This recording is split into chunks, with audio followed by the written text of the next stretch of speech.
بسم الله الرحمن الرحيم الحمد لله رب العالمين والعاقبة للمتقين والصلاة والسلام على سيد المرسلين وعلى آله وصحبه أجمعين أما بعد فأعوذ بالله من الشيطان الرجيم بسم الله الرحمن الرحيم إن الله وملائكته يصلون على النبي يا أيها الذين آمنوا صلوا عليه وسلموا تسليما اللهم صل على سيدنا مولانا محمد وعلى آل محمد كما تحب وترضى بأن تصلي عليه صلاة وسلام عليك يا سيدي يا رسول الله سيدي يا نبي الله صلی اللہ علیہ وسلم. پچھلے جمعہ ہم نے سورہ بقرہ کی آیت نمبر 159 کا ترجمہ سماعت کیا تھا اور تفصیل سمجھنے کے لیے ہم نے اس کا کچھ پس منظر کہ یہاں علماء یہود کی بات ہوئی ہے تو انہوں نے کیا چھپایا، نبی سے کیوں دشمنی کی، اس پر ہم نے کچھ باتیں پچھلے جمعہ کی تھی. انشاءاللہ تعالی آج پھر سے ہم اس کا ترجمہ اور تفسیر سنیں گے. ارشاد باری تعالی ہے اعوذ باللہ من الشیطان الرجیم بسم اللہ الرحمن الرحیم ان الذين يكتمون ما انزلنا من البينات والهدى من بعد ما بيناه للناس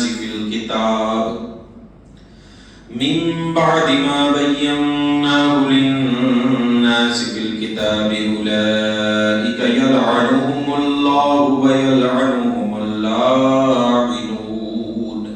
صدق اللہ. ترجمہ: بے شک جو لوگ چھپائیں وہ جو اتارا ہم نے روشن باتوں اور ہدایت کو بعد اس کے کہ بیان فرما دیا ہم نے اس کو لوگوں کے لیے کتاب میں، تو وہ لوگ ہیں کہ ان پر اللہ کی فٹکار اور سارے لعنت کرنے والوں کی لعنت ہے. بے شک علماء یہود میں سے جو لوگ اپنے بغض و حسد کے سبب چھپائیں وہ جو اتارا ہم نے توریت میں روشن باتوں واضح دلیلوں کو، مثلا حکم، رجم اور اس کے سوا ہدایت، نعت مصطفیٰ، صفات محمدیہ صلی اللہ علیہ وسلم اور آپ کی حقانیت کی نشانیاں اور اسلام کا برحق ہونا اور سابقہ سارے ادیان کا ناسخ ہونا. اس میں کچھ باتیں سمجھنے والی ہیں. میں نے اس کا جو بیک گراؤنڈ تھا وہ پچھلے جمعہ آپ کو بتایا کہ حضور پاک علیہ الصلوۃ والتسلیم کو پیدا کرنے سے پہلے اللہ نے پچھلی کتابوں میں نبی کا ذکر نازل کر دیا. پچھلی کتابوں میں نبی کا ذکر نازل کر دیا اور بتایا کہ ان میں یہ نشانیاں، یعنی درخت، جانور، پیڑ پودے، پتھر، سارے کے سارے اس نبی کے زیر حکم ہوں گے. اور یہ نبی ایسا نبی ہوگا کہ جو جانوروں کی فریاد سنے گا اور ان کی فریاد رسی کرے گا. تو یہ ساری نشانیاں توریت میں اللہ تعالیٰ نازل کر چکا تھا.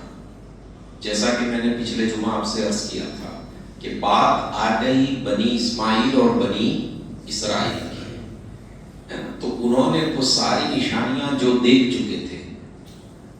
مثلا ایک بات میں آپ کو بتاؤں کہ اگر ابھی آپ سے کوئی ایسی چیز پوچھ لی جائے، قرآن کی آیت ہو، مگر آپ سے معلوم کر لیا جائے تو کیا آپ بتا پائیں گے؟ بولے نہیں. مگر جو عالم ہوگا وہ بتائے گا ہاں یہ قرآن ہے، قرآن میں اس کا ذکر موجود ہے.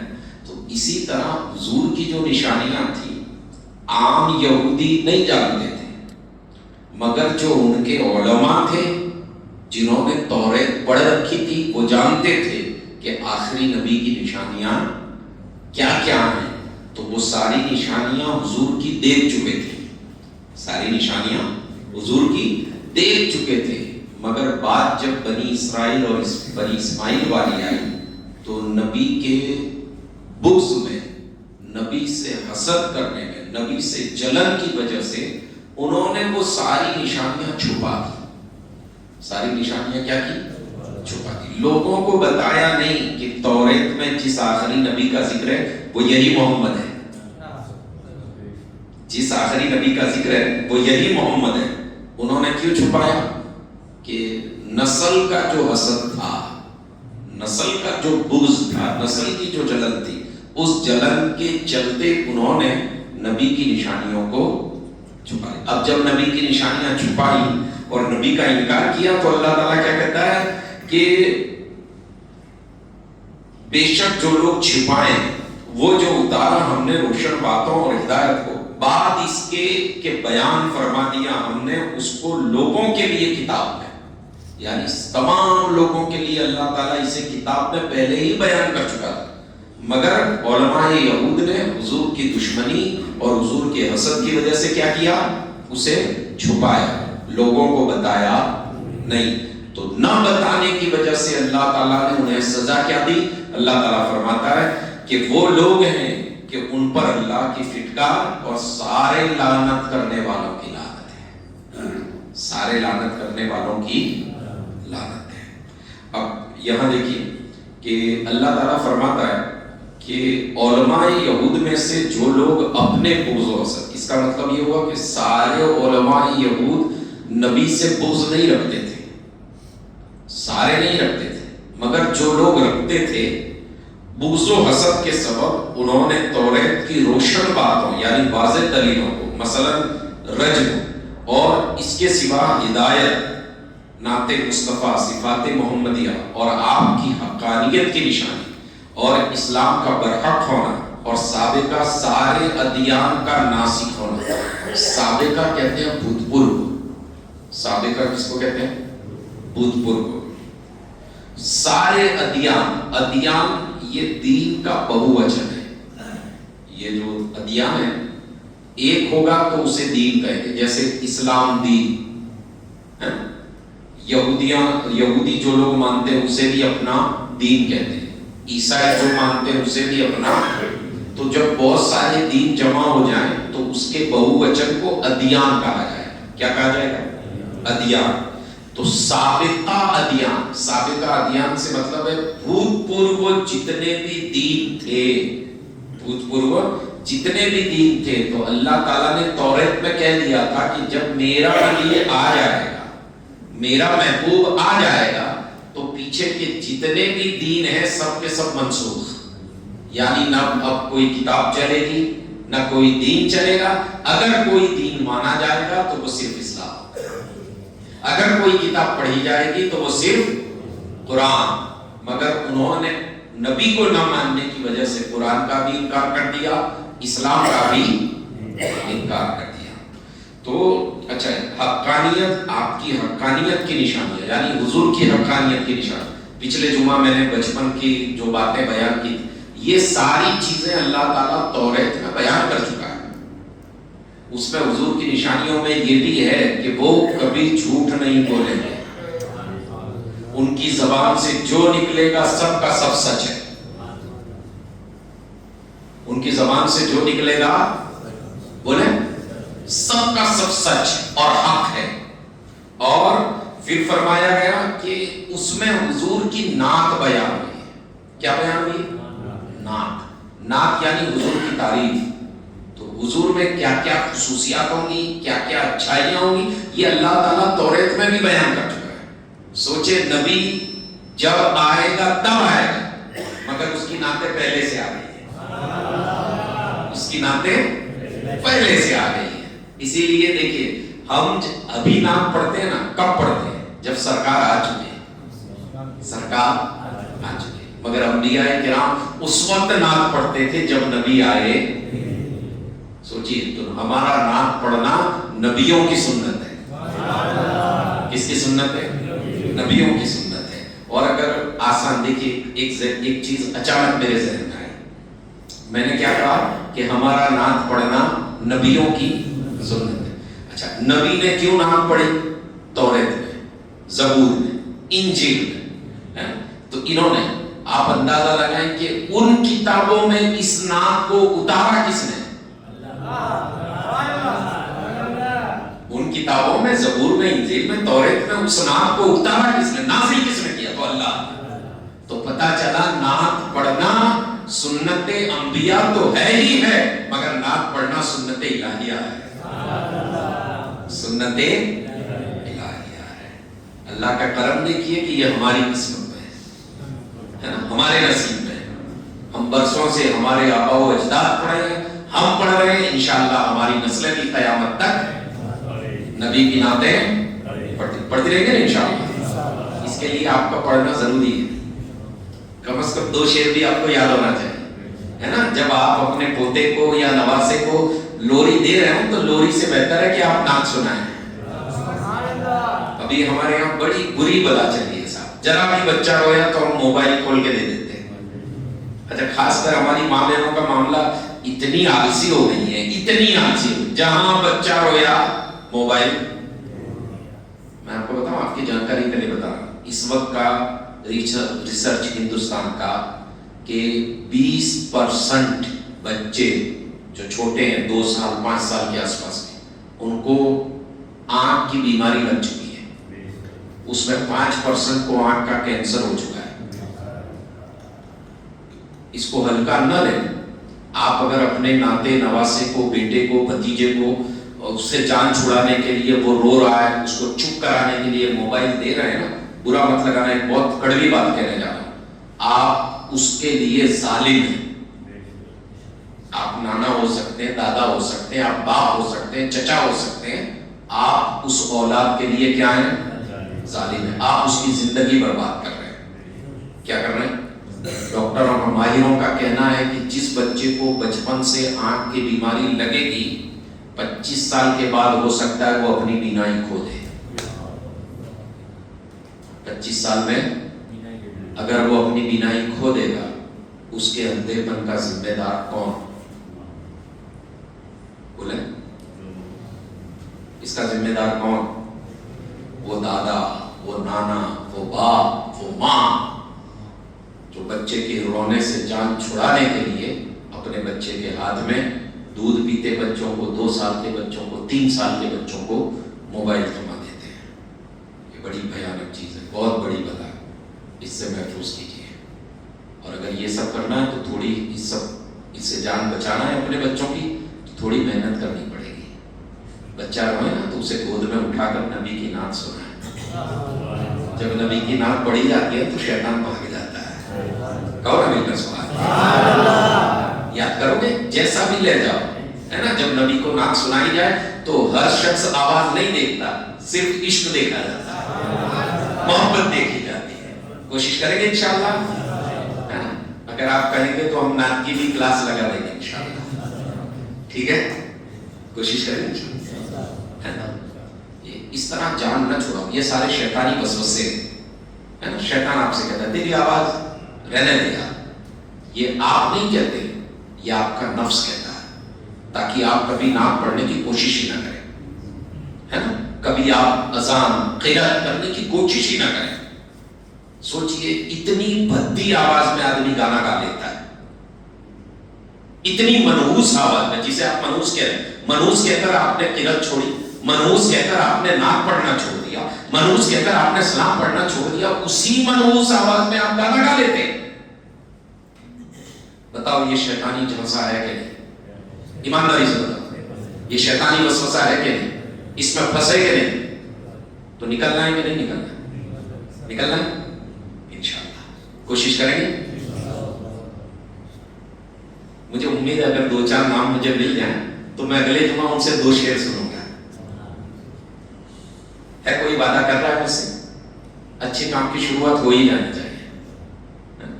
لوگوں کے سامنے سنانے کی ضرورت نہیں ہے، آپ مجھے اکیلے میں سنائیں گے۔ کوشش کریں گے انشاءاللہ، کوئی ایک ہی تیار ہو جائے۔ نہیں، چلو جوانوں سے شروع کرتے ہیں، محمد ریاض، محمد جاوید، انشاءاللہ۔ دیکھیے یہ شروعات ہو گئی، سبحان اللہ تو کہو یار۔ ہمارے ویسے قریشی بھائی کنجوس تو نہیں ہے بولنے میں، نہ بولنے والا اتنا بولتے ہیں کہ اللہ کی پناہ، توبہ کرنا پڑتا ہے۔ تو جو بولنے والی چیز ہے وہ تو بولیں گے نا انشاءاللہ۔ دیکھیے، ایک جمعہ محمد ریاض، ایک جمعہ محمد جاوید، 2 ہو گئے، میں نہیں چاہتا کہ تیسرا جمعہ کھالی جائے، صرف 2 یا 3 شعر اپنے انداز کوشش کریں گے۔ یہ آج آپ سیکھیے، جب آپ گنگنائیں گے آپ کا بچہ روئے گا، آپ کی بچی روئے گی، آپ کی نواسی روئے گی، آپ کا پوتا روئے گا، جب اسے نعت پڑھ کے سناؤ گے تو اندازہ لگائیں جو بچہ نانا دادا باپ چچا کی گود میں نعت سن کے بڑا ہوگا اس کی جوانی کیسی ہوگی۔ کوشش کریں گے انشاءاللہ۔ تو مصطفیٰ کی نعتیں توریت میں موجود، زبور میں، انجیل میں موجود۔ پتہ چلا کہ نعت پڑھنا سنت الہیہ اور سنت انبیاء ہے، اور اس سے جان چرانا منافقوں کا طریقہ ہے۔ کس کا ہے؟ یہودیوں کا طریقہ ہے۔ یہ نعت چھپاتے ہیں، پڑھنے سے بچاتے ہیں۔ تو ہم انشاءاللہ تعالی گلی گلی میں نعت کا پیغام عام کریں گے انشاءاللہ۔ اللہ تعالیٰ توفیق عطا فرمائے۔ تو میں عرض کر رہا تھا کہ سابقہ سارے ادیان یعنی بھوتپورو جتنے دین تھے اسلام کے آنے کے بعد سب کے سب ختم۔ یہاں رک کر میں آپ کو تیسرے پارے کی ایک آیت میں اللہ تعالیٰ نے 70ویں پارے میں 70ویں رکوع میں تیسرے پارے میں 70ویں رکوع میں ایک آیت نازل کی ہے جس کا مفہوم بتا دوں۔ اللہ تعالیٰ نے اپنے تمام انبیاء کرام کی روحوں کو جمع کیا اور جمع کر کے فرمایا لقد اخذ اللہ میثاق النبیین لما آتیتکم من کتاب وحکمت ثم جاءکم رسول مصدق لما معکم لتؤمنن بہ ولتنصرنہ۔ یہ ابھی آدھی آیت میں نے پڑھی۔ اللہ تعالیٰ فرماتا ہے کہ میں نے انبیاء کرام سے میثاق لیا۔ میثاق کہتے ہیں وعدہ لینا، عہد لینا۔ کیا عہد لیا؟ کہ جب میرا یہ محبوب، جس وقت لوگ تمہاری لائی ہوئی کتاب پڑھتے ہیں، جب تمہارا کلمہ پڑھتے ہیں، ایسے وقت میں اگر میرا محبوب آ جائے، آخری پیغمبر کو اگر میں بھیج دوں تو تمہیں کیا کرنا ہے؟ اس پر ایمان لانا ہے۔ لتؤمنن، میرے محبوب پر، ولتنصرن، اور پھر تم اس کی مدد کرو گے۔ مدد کیا کرو گے؟ کہ جتنے بھی تمہارے ماننے والے سب کو کہو گے میرا کلمہ چھوڑ دو، اب محمد رسول اللہ کا کلمہ پڑھو۔ یہ ہمارا بھی نبی ہے، یہ ہمارے بھی رسول ہے۔ لتؤمنن بہ ولتنصرن، میرے محبوب پر ایمان لاؤ، میرے محبوب کی مدد کرو، اس کی نصرت کرو۔ آپ اندازہ لگائیں، اس آیت سے بھی ثابت ہوتا ہے کہ اللہ تعالیٰ نے انبیاء کرام کو پہلے ہی بتا دیا کہ جب میرا محبوب آئے گا تو تمہارا دین ختم، محبوب کا دین چلے گا۔ جب میرا محبوب آ جائے گا تمہاری کتاب ختم، مصطفیٰ پر نازل ہونے والی کتاب چلے گی۔ تو برادران ملت اسلامیہ سب نے وعدہ کیا، سب نے وعدہ کیا، اور اسی وعدے کے سبب کچھ انبیاء کرام نے دعا کی تھی، اے اللہ ہمیں نبی نہ بنا، ہمیں نبوت نہ دے، بس تو اتنا کر کہ ہمیں محمد الرسول اللہ کا امتی بنا دے، محمد کا امتی بنا دے۔ آپ سوچئے وہ اس امت میں پیدا ہونے کی دعا کر رہے ہیں، ہم بغیر دعا کے پیدا ہوئے۔ اللہ کا احسان ہے، کتنا بڑا فضل ہے۔ جو دعا انبیاء مانگتے تھے ہم نے بغیر کسی محنت کے اس چیز کو پا لیا، مگر افسوس ہے کہ جو چیز بغیر محنت کے ملتی ہے اس کی قدر بولیں، اگر قدر ہوتی تو مسجدیں خالی ہوتی، بولیں بس اگر قدر ہوتی تو اتنے گناہ نہیں ہوتے۔ پتہ چلا کہ ہمیں اس نعمت کی قدر، اللہ تعالیٰ ہمیں اس نعمت کی قدر کرنے کی توفیق عطا فرمائے، ہے نا۔ امت محمدیہ کو جو جو فضائل ملے، اگر اس کا ذکر آپ سنیں تو آپ سوچیں کہ آپ کو محشر میں فضیلت دی گئی۔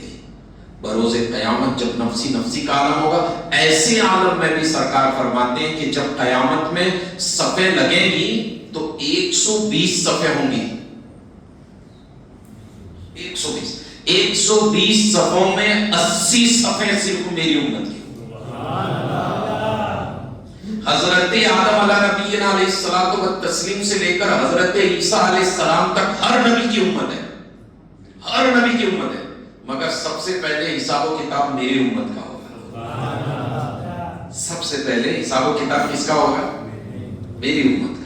آپ جانتے ہیں میدان محشر کا ایک دن میں نے شاید 2-4 جمعہ یا 2 مہینے پہلے تقریر میں اس ٹائپ کی کوئی بات آئی تھی، تب میں نے کہا تھا کہ اگر جس طرح آج RCC کے روڈ ہوتے ہیں، مئی جون کی گرمی ہو، دوپہر کا وقت ہو، کھلے پیر کھڑے ہو کے دکھاؤ، ہے کسی میں طاقت؟ نہیں، کوئی نہیں کہہ سکتا۔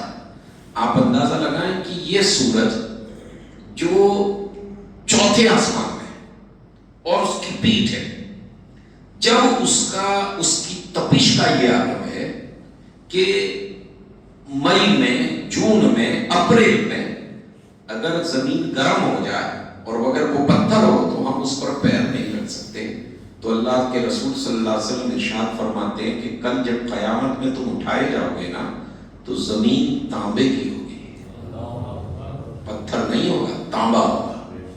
اور فرماتے ہیں کہ یہ جو سورج ہے نا اس کی پیٹھ نہیں ہوگی، چہرہ ہوگا۔ اور ابھی زمین سے سورج چوتھے آسمان میں، یعنی اگر تیز رفتار گھوڑا سورج تک پہنچنا چاہے تو اسے 2000 برس چلنا پڑے گا۔ کتنے؟ تب وہ سورج تک پہنچے گا۔ اتنی دوری کی تپش کا یہ عالم ہے، اتنی دوری کی تپش کا یہ عالم ہے۔ تو کبھی آپ نے سوچا ہے کہ جب سورج سوا نیزے پر ہوگا، یہ چھت بھی تھوڑی اونچی ہے، چھت بھی تھوڑی اونچی ہے، اس سے بھی نزدیک ہوگا، اور چہرہ ہمارا کیا بنے گا؟ اور سرکار فرماتے ہیں کہ میرے وفادار اگر رہو گے نا، نہ تانبے کی زمین تمہیں نقصان پہنچائے گی، نہ سورج کا سوا نیزے پر ہونا۔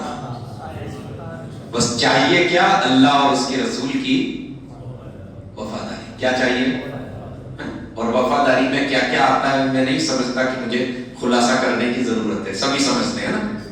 اللہ تعالیٰ توفیق عطا فرمائے۔ تو